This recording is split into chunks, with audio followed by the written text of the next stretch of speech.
Yeah, takes note.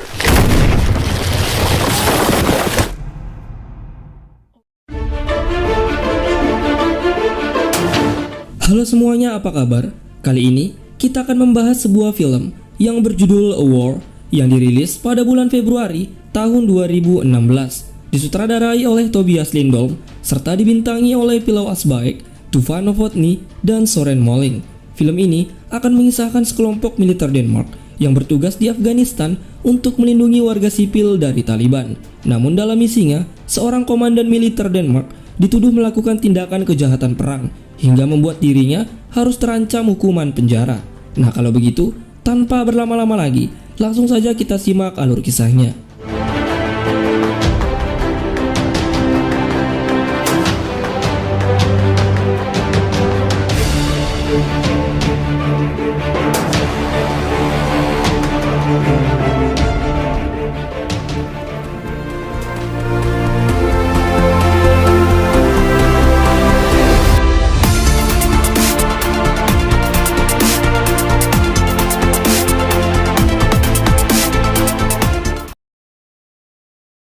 Film diawali dengan memperlihatkan sekelompok regu tentara Denmark yang sedang berpatroli di sebuah wilayah Afghanistan yang dikuasai oleh Taliban.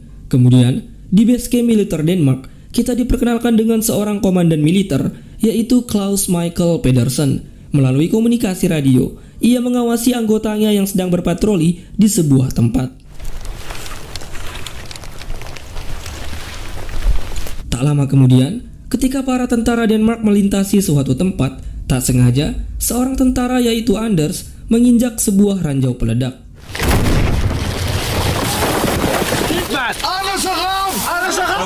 Jeg ved ikke, hvem det er. Der er en anden mand. Kom, spænd dig, mand. Lasse. Okay. Akibat kejadian tersebut, Anders pun tampak terluka parah. Mereka pun meminta agar bantuan medis segera datang. Sayangnya, Anders yang tak sadarkan diri akhirnya tewas setelah kehabisan banyak darah. Sementara itu, melalui base camp-nya, Komandan Claus yang tak menyangka dengan kejadian tersebut hanya bisa pasrah dan meminta seluruh anggotanya untuk kembali ke markas.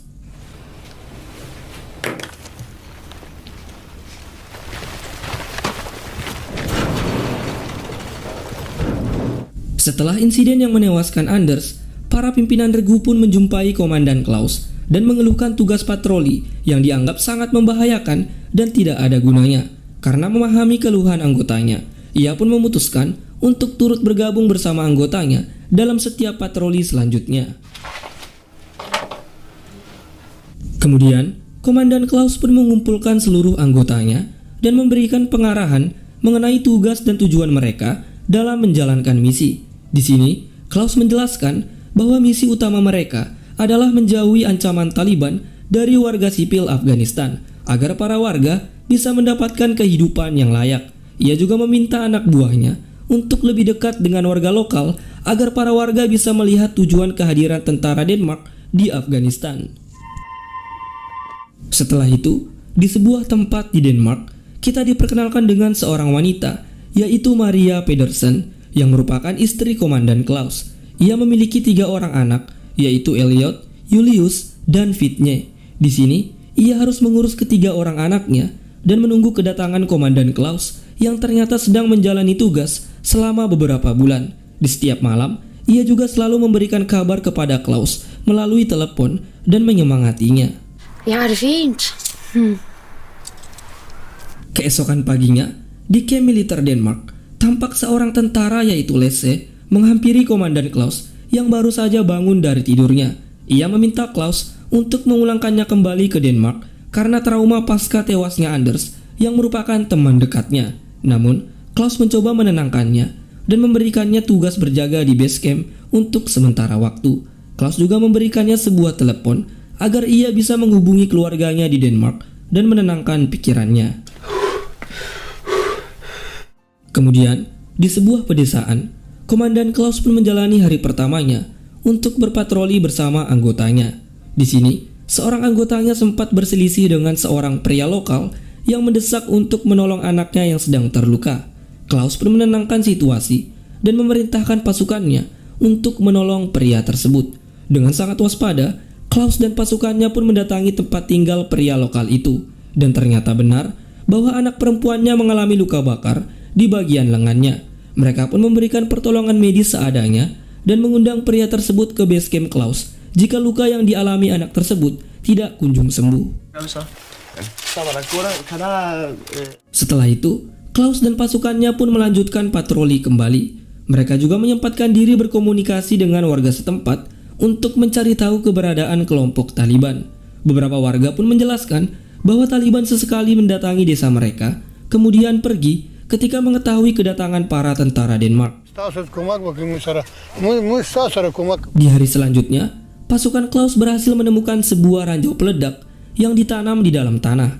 Klaus pun memutuskan untuk mencari tahu orang yang memasang peledak di tempat tersebut. Ia pun menempatkan pasukan penembak jitunya untuk mengawasi area tersebut.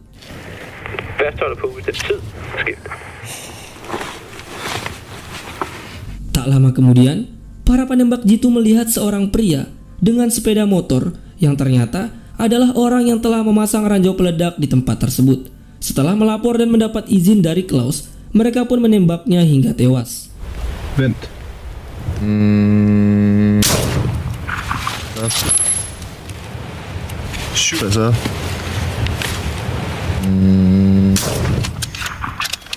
Setelah itu, Klaus dan pasukannya pun mengumpulkan barang bukti untuk diserahkan kepada pimpinan tinggi. Di samping itu, istri Klaus yang kewalahan menjaga anaknya harus membawa putranya yaitu Elliot untuk dirawat di rumah sakit setelah menelan beberapa obat-obatan. Ia pun memberitahu Klaus bagaimana ia harus menjalani hidup bersama anak-anaknya. Hal tersebut pun membuat Klaus sedikit cemas memikirkan keluarganya. Wakil komandan Klaus yaitu Najib Bisma mencoba menghiburnya dan menyarankannya untuk berhenti ikut berpatroli agar ia dapat menenangkan pikirannya. Namun, Klaus tetap memilih untuk tetap turut berpatroli bersama anggotanya. Tak lama kemudian, seorang pria lokal Afghanistan yang sebelumnya ditolong oleh Klaus datang bersama keluarganya mengunjungi base camp Klaus dan meminta tolong agar diberi tumpangan. Ia menjelaskan bahwa dirinya diancam oleh Taliban karena menjalin hubungan dengan para tentara Denmark. Namun, Klaus memintanya untuk kembali pulang dan berjanji akan mengusir Taliban dari tempat ia tinggal. Pada malam harinya, Klaus pun melakukan rapat bersama para pasukannya untuk memulai serangan terhadap Taliban. Hingga keesokan harinya, Klaus bersama pasukannya pun mengunjungi desa yang ditinggali oleh pria yang sebelumnya ia tolong. Namun, mereka tidak menemukan siapapun di tempat tersebut. Saat Klaus dan pasukannya memeriksa sebuah rumah, ia pun menemukan pria tersebut dan keluarganya telah tewas terbunuh oleh Taliban.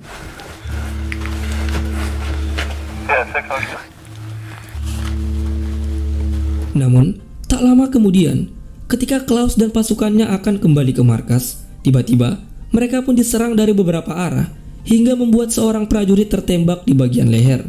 Komandan Klaus pun memerintahkan pasukannya untuk mencari tahu keberadaan musuhnya. Sambil menunggu jemputan helikopter medis, mereka pun bertahan dan mengamankan jalur pendaratan helikopter.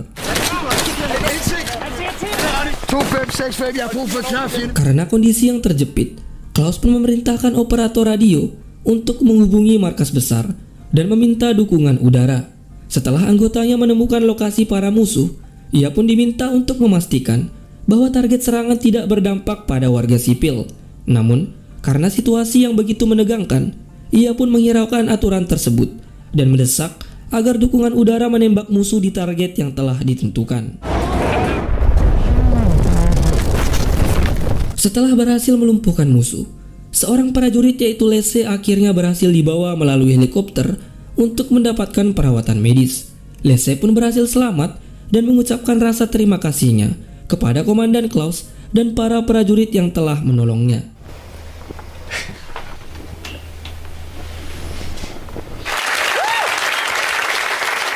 Tak lama kemudian, Klaus pun dikunjungi oleh pimpinan tinggi militer dan beberapa advokat Denmark. Ia diminta untuk menjelaskan serangan udara di sebuah desa atas perintahnya, yang ternyata telah menewaskan 11 warga sipil yang tak bersalah. Karena dianggap telah melanggar aturan, Klaus pun diduga telah melakukan tindakan kejahatan perang. Pimpinan tinggi militer pun memulangkannya kembali ke Denmark untuk menjalani beberapa tuntutan di pengadilan militer. Pound 6. Sesampainya di Denmark, Claus disambut langsung oleh istri dan anak-anaknya yang telah menunggunya pulang. Kemudian, Claus pun menjelaskan kepada istrinya bahwa ia dipulangkan karena dianggap telah melakukan tindakan kejahatan perang dan harus menjalani proses tuntutan di pengadilan. Hingga keesokan harinya, Claus dan istrinya pun menjumpai seorang pengacara, yaitu Martin Olsen, untuk membelanya di pengadilan militer. Di sini, pengacara pembela Claus meminta Claus agar dirinya mengklaim bahwa ia memiliki identifikasi yang sesuai saat memerintahkan serangan udara di pertempuran yang menewaskan 11 warga sipil. Meskipun sebenarnya ia tidak memiliki identifikasi tersebut. Martin juga menjelaskan bahwa jika Claus mengakui dirinya tidak memiliki identifikasi yang jelas saat memerintahkan serangan udara, maka Claus akan mendapatkan hukuman penjara. Hal tersebut membuat Claus harus berbohong di pengadilan untuk bisa dibebaskan dan menjalani hidup bersama istri dan anaknya. Singkat cerita, ditemani oleh istri dan beberapa anggotanya, Claus pun menjalani sidang pertamanya di pengadilan militer. Di sini, ia diminta keterangan oleh penuntut mengenai barang bukti berupa sebuah rekaman yang berisi perintah Claus terhadap anak buahnya dengan sebuah keputusan yang melanggar aturan dalam perang. Penuntut juga menunjukkan beberapa bukti berupa foto korban tewas yang disebabkan oleh serangan udara Denmark. Foto 2. Dengan sangat emosional, Claus pun menjelaskan bahwa apa yang ia lakukan adalah satu-satunya cara untuk menyelamatkan dirinya dan anak buahnya, dan hal tersebut merupakan tugas dan tanggung jawabnya. Pengacara pembela Claus juga memastikan bahwa Claus benar-benar memiliki identifikasi mengenai target serangan udara yang ia perintahkan.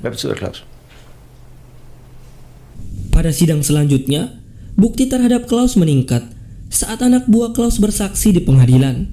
Teman dekat dan rekan Claus yang telah mengenalnya sejak di kamp pelatihan, yaitu Najib Bisma, memberikan kesaksian bahwa meskipun Claus menjadi perwira yang baik, namun ia sering merasakan ketegangan dalam kepemimpinannya hingga membuat keputusan yang terburu-buru. Namun, Najib menjelaskan kepada hakim dan penuntut bahwa apa yang mereka lakukan saat pertempuran adalah hal yang sulit untuk dijelaskan. Ia juga memberitahu bahwa Claus hanya menjalankan tanggung jawabnya sebagai seorang pimpinan.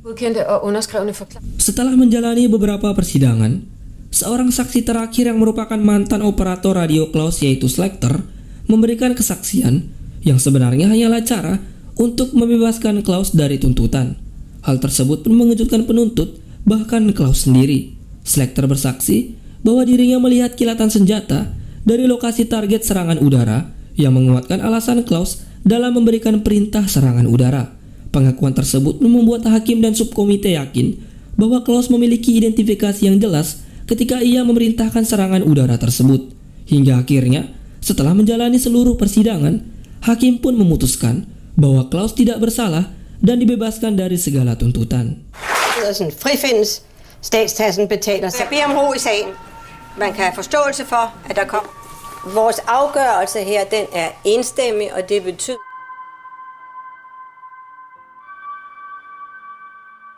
Di akhir cerita, Claus pun menjalani hidup bersama keluarganya.